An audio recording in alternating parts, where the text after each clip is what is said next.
So I would like to move on to our first speech of the day. Now, to start our morning off, would you please like to have a round of applause and welcome to the stage Her Excellency Ambassador Tredene Dobson from the New Zealand Embassy. Thank you very much, Tredene.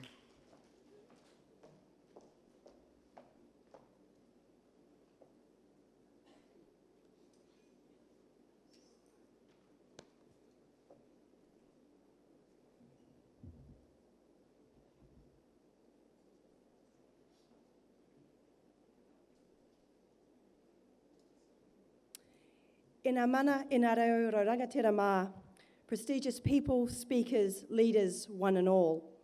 Nā tangata whenua o tēnei rohi, tēnā koutou katoa. I acknowledge the people of this land and greet all of you in Te Reo Māori, the language of the Māori people. Nā mihi ki te rangi e tū nei, nā mihi ki te whenua e tātoko nei, nā mihi ki ngā me katoa, nā mihi nui ki a kātou, kia ora koutou katoa. Greetings to the sky above, greetings to the land below, greetings to you all things. My name is Tredene Dobson. I am New Zealand's ambassador to Vietnam, but I am much more than that.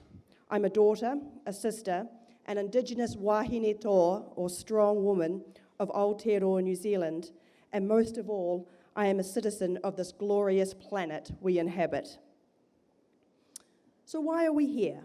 And why is this important? Well, obviously, we are gathered to discuss and to share perspectives on one of the most important pressing issues of our time, exploring boundaries of global citizenship. However, in order to do that, we should probably first ask ourselves, what motivated us to leave our busy jobs and our families to be here today? And it is this. Slide. I think every person in this room and joining us online is committed to finding a way out of this mess. And I'm sad to say it is indeed a mess. 4 photos taken in the last 2 weeks from around this planet. However, with some concerted global effort, collaboration at every level, we can tackle these wicked problems. So how is it we got here? Slide. Around the year 1800, the world population was only around 1 billion people. Today, the population stands at around 7.8 billion. Putting it another way, when the Beatles released their debut album, Please Please Me, in 1963, the world population stood at just 3.2 billion. Experts now predict that on the 15th of November this year, the number of people on our planet will reach 8 billion. Let's just think about that for a minute. Let's think about what it means in terms of providing adequate shelter for all of these people, the pressure on global food supply, access to safe drinking water, and how, as we seek to lift the living standards of all of those people through industrialization and economic growth, we rein in global greenhouse gas emissions. As pressure for resources has grown, and as we see the ascendancy of some, while others fall further behind, people have sought to gain influence and power. With that has come conflict. It's not that the world has not always known conflict. It's just that rather than fighting with hands and swords or batons, we now fight with drones, with nuclear weapons, and cyber tools where both perpetrator and victim remain unseen. These are the wicked challenges we need to confront. And before we descend into the pits of despair, let me rescue us, because the future looks like this. Slide. Back.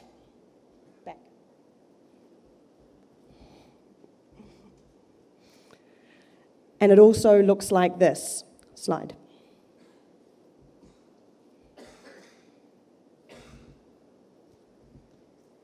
Our job is to find that little girl, to nurture her curiosity and her compassion so she becomes the kind of global citizen that is going to help solve these wicked problems we have created. So let's look at what it means to develop a global citizenry. We know that the very discipline and body of learning that has grown up around global citizenship has been driven by an acknowledgement and recognition that collaboration is at its core.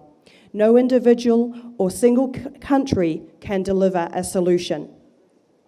It is no longer enough to be citizens of our separate nations. The challenges facing the world will require a different level of consciousness, an awareness of issues and opportunities beyond our immediate families and communities, although that's not a bad place to start.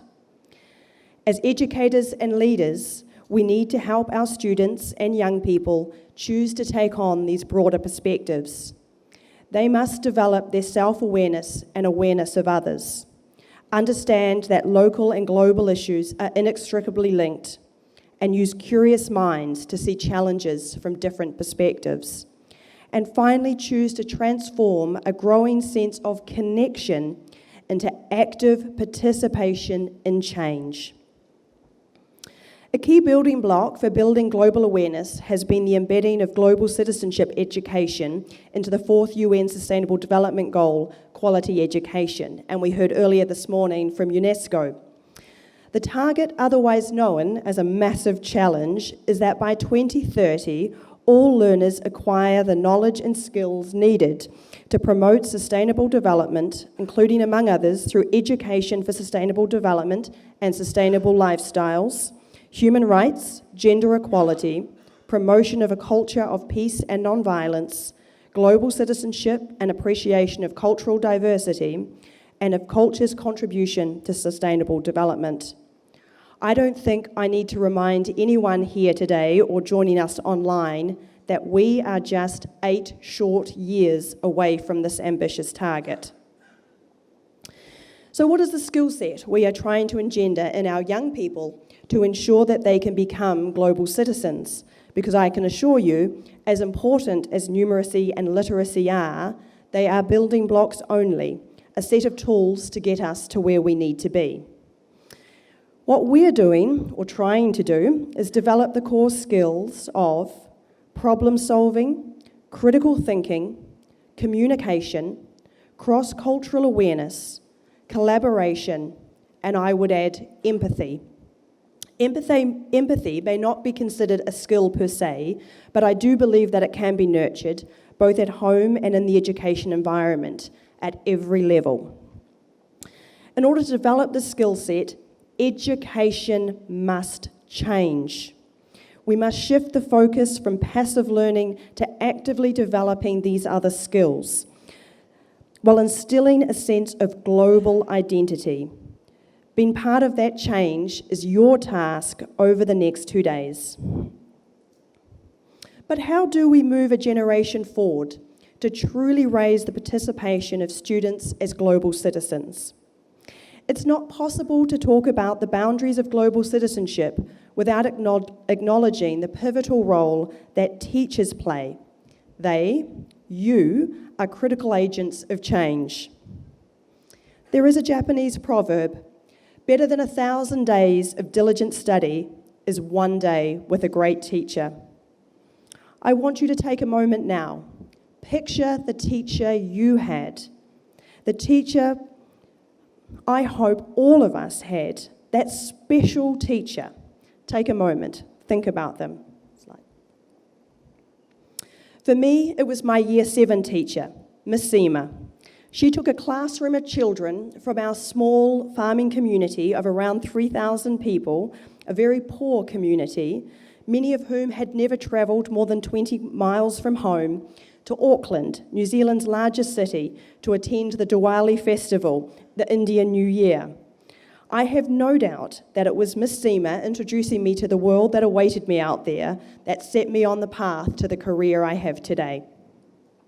There is another kind of teacher, though, and that is the teacher and the role that experiences play in teaching us and developing us into global citizens. I mentioned Miss Seema, an influential teacher without a doubt. But I will also never forget the sounds, the smells, and the tastes. Oh my goodness, the tastes of my first Diwali.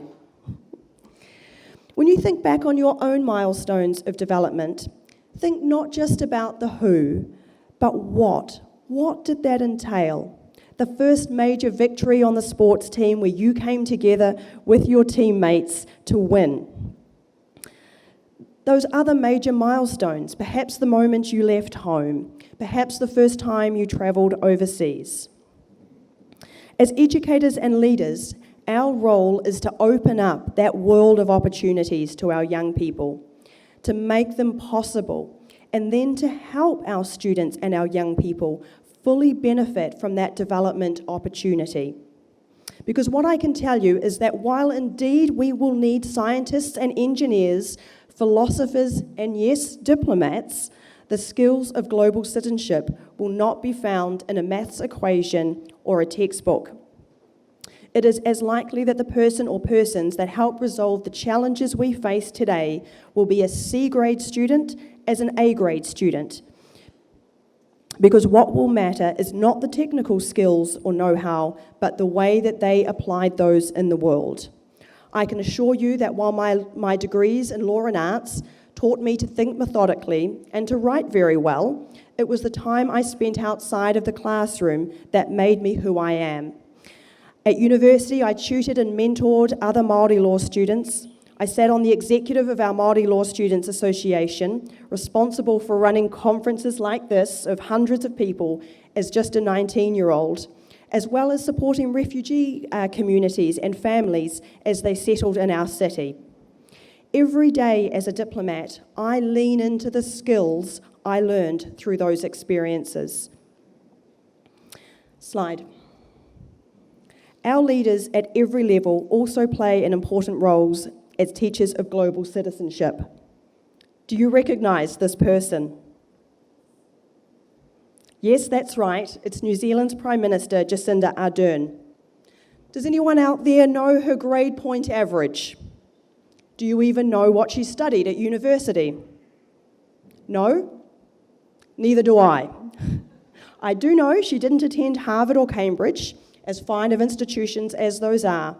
She studied at Waikato University in New Zealand. And while she was there, she got involved in international movements.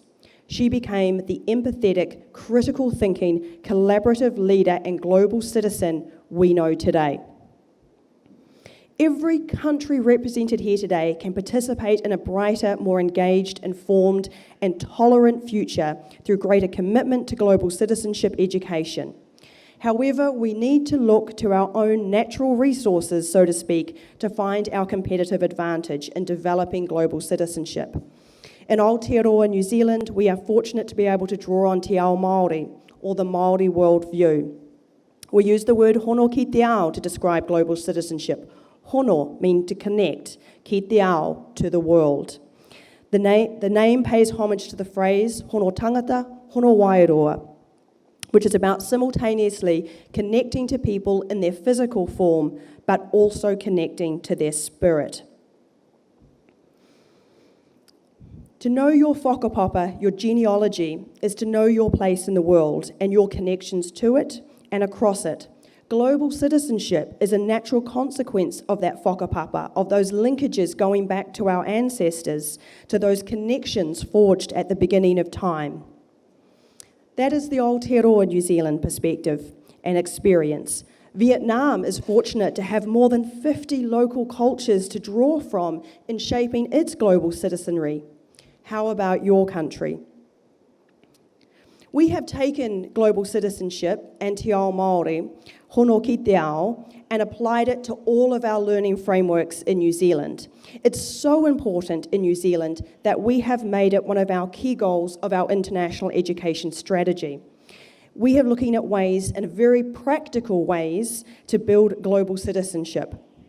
This is done through international scholarships, including scholarships provided by our Prime Minister here in Asia, making connections between tangata whenua, Māori of New Zealand, and those arriving to study in New Zealand, treating them as treasured guests, and through the most tangible of ways, including a certificate, an academic certificate, the Global Competency Certificate, which develops students' global competency through online study and virtual meetups between students in New Zealand and students around the world. I am very happy to provide you information on that for anyone out there who would like to become part of our program. Short sell. Our schools and universities are building global citizenship into their learning programs because they know what you learn in the classroom is only half of the journey. You must also learn those core skills outside. Those core skills of problem solving, critical thinking, communication, cross-cultural awareness, collaboration, and yes, empathy. In New Zealand, we express it this way: ko wai o, ko wai koe, ko wai tātou. Who am I? Who are you? Who are we? What can we do together? I believe the lessons we have learned in adopting this approach have strengthened the quality of outcomes in our efforts to develop an active global citizenry. We know we still have a long way to go, and the journey is a challenging one, but this is a journey towards a better future. I am committed to it, and I hope you join me in that commitment. Thank you, FBT University and Swinburne University of Vietnam, for your invitation to speak today. You know how passionate I am about this subject. But most of all, thank you for taking up this wero, this challenge of highlighting the critical role of education in developing global citizens. Next slide. Finally, I leave you with this proverb from Aotearoa, New Zealand. He aha te me nui o te au. What is the most important thing in the world? It is people, it is people, it is people. Next slide. Nō reira, tēnā koutou, tēnā koutou, tēnā koutou katoa.